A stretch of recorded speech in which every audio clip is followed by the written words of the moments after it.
we see? What exciting adventures will we choose? We'll make new friends and make some plans. We'll post videos as we visit new lands.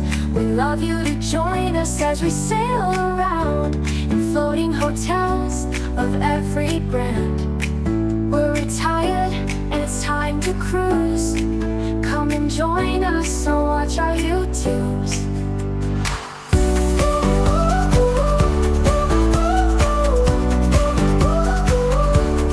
We're retired, it's time to cruise. Come and join us or watch our YouTubes. Hello again! To those of you who've watched some of our previous videos, and Nice to meet you if you're new here. if you haven't already, please like and subscribe to our channel, Retired Time to Cruise.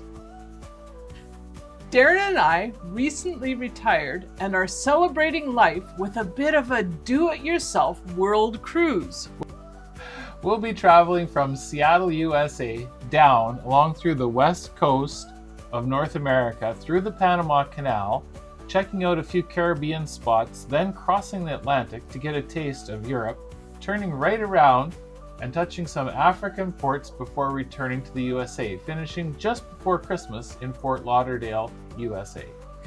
This video introduces us to excursion and tour options in San Francisco, California. We have never stopped in San Francisco on any of our previous cruises, which is kind of amazing seeing as we've already spent more than a year total on ships each. Recently, my mother reminded me of our driving trip through San Francisco when I was a teenager. That was a long time ago. A very long time ago. Anyway, our ship, the Norwegian Encore, is scheduled to arrive at 2 p.m. and leave around 11:30. That makes booking tours quite challenging. There's a lot of attractions that close before supper. I think that's why NCL doesn't offer any excursions in this port, so we're on our own.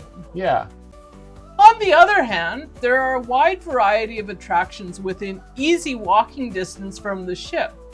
Many of the tours we mentioned can be booked through Viator. if you find any of them interesting, we'd appreciate if you'd use our affiliate link posted in the description. However, we also talk about things to do that don't need any pre-planning or pre-booking. Based on fairly extensive research, here's a list of must-see sites that we can conceivably see based on our arrival time and date. Yeah, so the first one is Alcatraz. I don't know about that one. You have to take a ferry. It's an island that's 1.25 miles offshore from San Francisco. Of course, everybody I'm sure is familiar with the Alcatraz movies and everything. It was developed in the mid-19th century to have a lighthouse, a military fortification, and a military prison, and now along with a maximum federal penitentiary. There's a ferry terminal a short walk from the ship and guided tours of the prison in the evening. There are no food vendors on the island, but the ferry does have food available. It's highly recommended to reserve your ferry time and tour as they often sell out. If you don't want to tour the island, harbor cruises can give you good views and some history during your sail. And there's also the Golden Gate Bridge to check out. And as everybody knows from all of the movie literature and all the stuff that about the Golden Gate Bridge, the Golden Gate Bridge is a suspension bridge linking San Francisco to Marin County. It is about 2.74 kilometers long, or a quick calculation, about 1 3/4 miles, and accommodates bicycles, pedestrians, and 6 lanes of traffic. Some say it's the most beautiful and most photographed bridge in the world. It would take about an hour and 40 minutes to walk to the bridge from the ship. There are several harbor cruises or bus tours that would show you the Golden Gate Bridge as well. So there's lots of options with the Golden Gate Bridge, whether you want to go on a boat harbor tour or you want to just bike it or walk it, I don't know.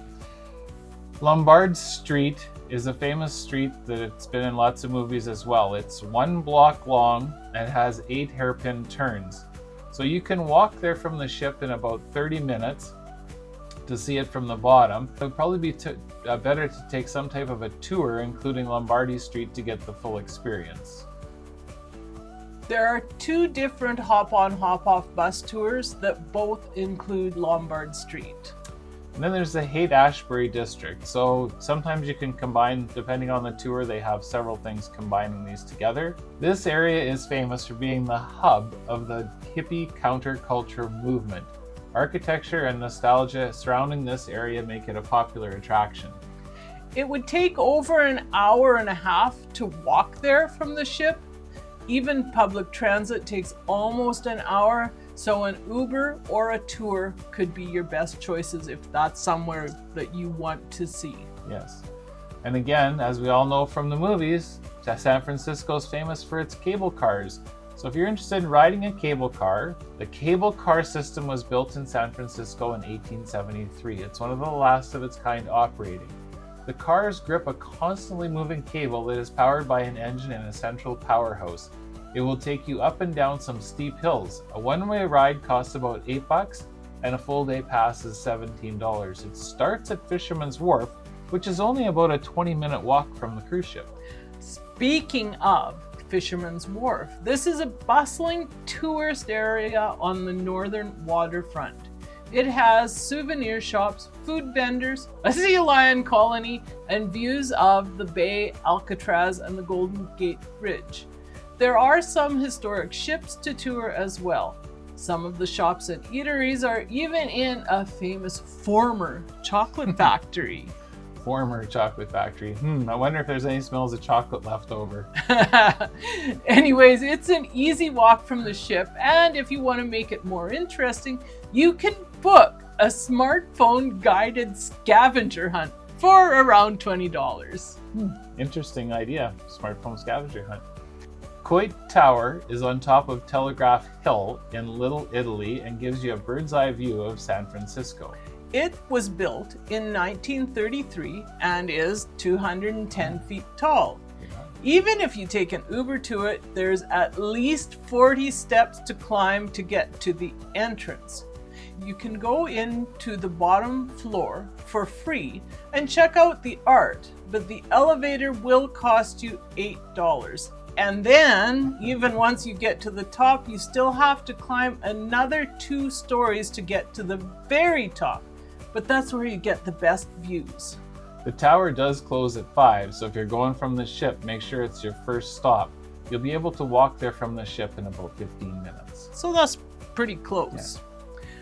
Next on our list of must-sees is Chinatown. San Francisco's Chinatown is one of the oldest and most established in USA. It has an iconic Dragon's Gate, lots of temples and shops and eateries. It would take about half an hour to walk there from the ship, but an Uber should get you there in under 10 minutes. Many city tours and even the hop-on, hop-off buses go to Chinatown. The last one on our must-see list is Pier 39. Pier 39 says it's where San Francisco meets the bay to play. There are shops, restaurants, rides, attractions, and street performers, musicians, all there to entertain you. You can also see some more sea lions. Some places, like the aquarium, close by 5, but most are open until 8 p.m. or later.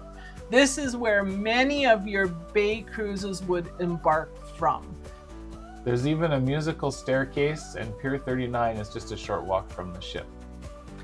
So things that we won't have a chance to visit but might interest viewers who are visiting by land or with an earlier arrival time include the aquarium, the Walt Disney Family Museum, the Exploratorium, Oracle Park, and Golden Gate Park. Ooh, in stereo. Okay. The Palace of Fine Arts Theater, and the California Academy of Science, the Botanical Gardens, Muir Woods, and Yosemite National Park, and a movie site tour. There are several other tour options beyond what we've already mentioned. I love the idea of an elite airplane San Francisco flight tour. Sounds like lots of fun. Yes, but also sounds like lots of money. Yeah, a little pricey. If you want a wine tour, there are multiple private tour options. The biggest hurdle to those is the last ones leave at 4 p.m., which might be tight based on our schedule. Another option is that you can rent bikes or take a bike tour across the Golden Gate Bridge in that special bike lane. Right, and there's also some Ghost and Ghouls walking tours and some self-guided scavenger hunts with apps on your phone. Yeah, like we mentioned with Fisherman's Wharf. There are multiple bus tours. There's double-decker bus tours and hop-on, hop-off buses. But beware. Yes, there's multiple brands of hop-on, hop-off buses, and we've been caught in a previous tour before where we were waiting for the red line buses and it was a blue line stop and we couldn't figure out why there was no bus stopping for us. So just make sure of which one you're on. Exactly. All in all, even without shore excursions from the ship and our odd arrival time, everyone should be able to enjoy some great San Francisco experiences. Yeah, and I think we'll just probably end up walking along Fisherman's Wharf and maybe finding out what's available on Pier 39. That should make for some good memories. Thank you for watching this video. Leave a comment to help us improve and get to know you better. Check out our affiliate links if you want to book an excursion. We have a few other videos to show if you'd like this one, so visit our channel, check out some more. They'll be there, maybe over there. We don't know where the YouTube's going to put them or where they actually end up going if we put them. We will see you again soon on a ship or via YouTube. Bye now. Bye. Tired, it's time to cruise. Come and join us or watch our YouTubes.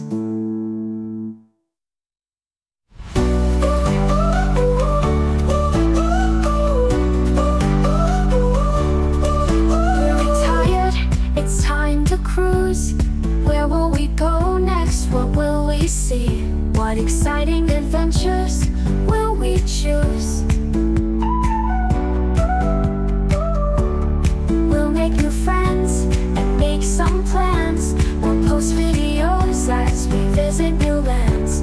We love you to join us as we sail around in floating hotels of every brand. We're retired and it's time to cruise. Come and join us or watch our YouTube.